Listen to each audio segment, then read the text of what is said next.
Hello, welcome.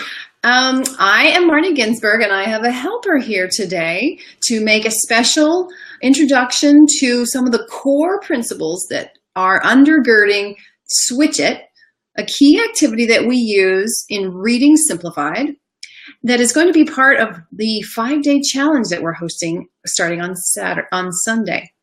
So I'm going to ask my friend to tell you a little bit about these fundamental principles that undergird Switch It. And if you don't know much about us, I, again, am Marnie Ginsberg from readingsimplified.com, where I help teachers streamline their classroom teaching of reading while accelerating their reading instruction. So one of the key principles that undergirds this approach, my young friend, my teacher friend, is going to share with you. All right? So I'm going to take us a step back. Hi, Tracy. We're glad you're here. And let my young friend tell you what she has to tell you about the core principle of Switch It. All right? Several months ago, I was visiting a preschool classroom, and the teacher asked me a question based on her biannual PALS assessment. The assessment included phonological, sound-based language, awareness, letter name, and letter sound knowledge. She and her co-teacher both observed some quirky responses, but didn't understand the root. She wondered, why do several children say W for the sound letter Y?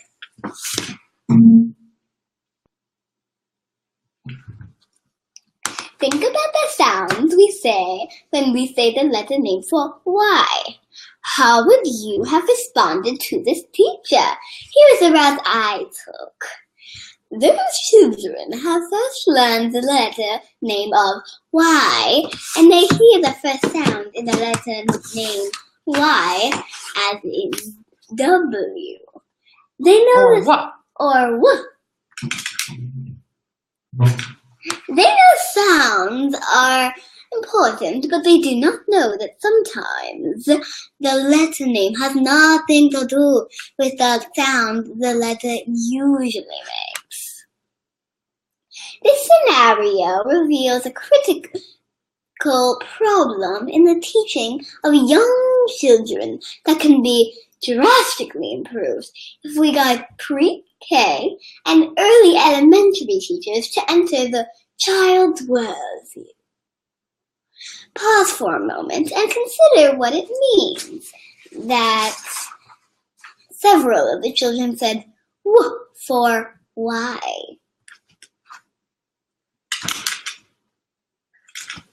The preschool teachers could not reason why the children produced this error.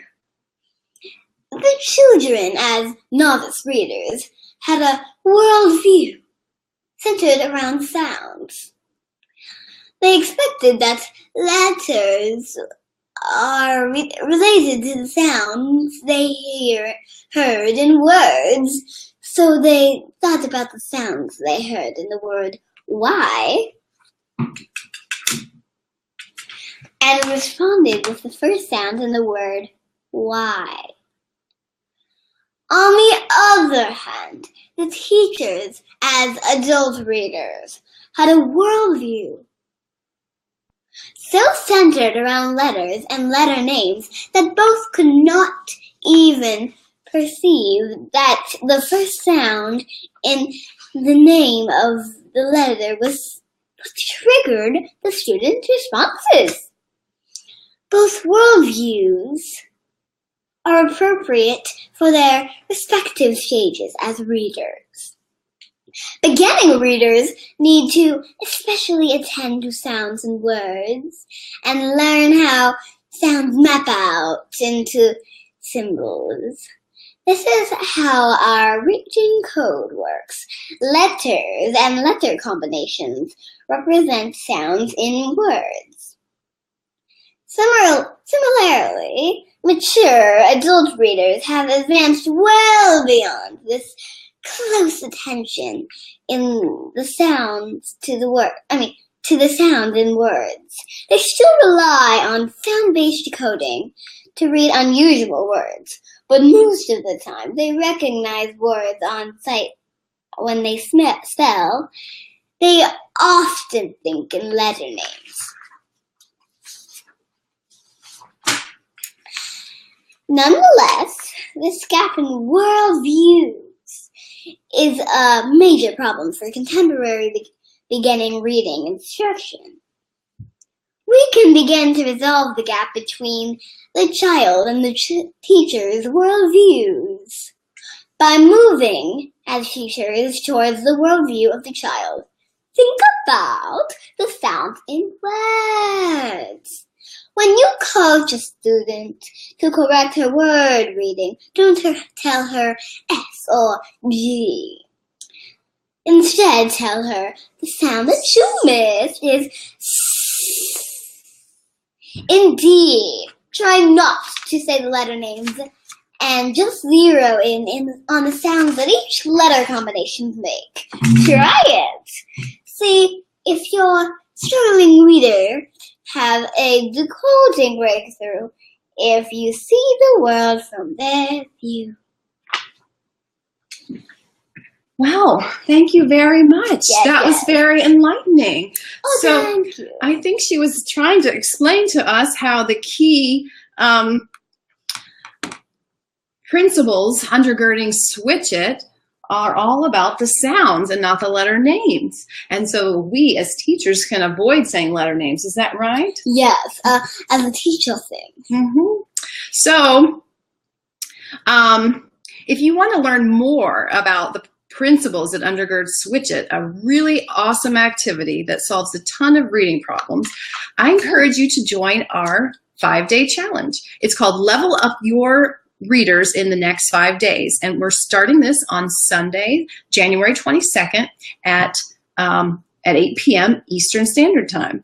We've done one before. Some of you may have participated, and maybe if you could do it again, you would see more results, or you may be able to encourage one of your colleagues. I was just talking about a colleague who's going to be there simply to help her peers because she got so much out of it that she is going to encourage her friends. So whether you've done it before or it's new, we do encourage you to sign up.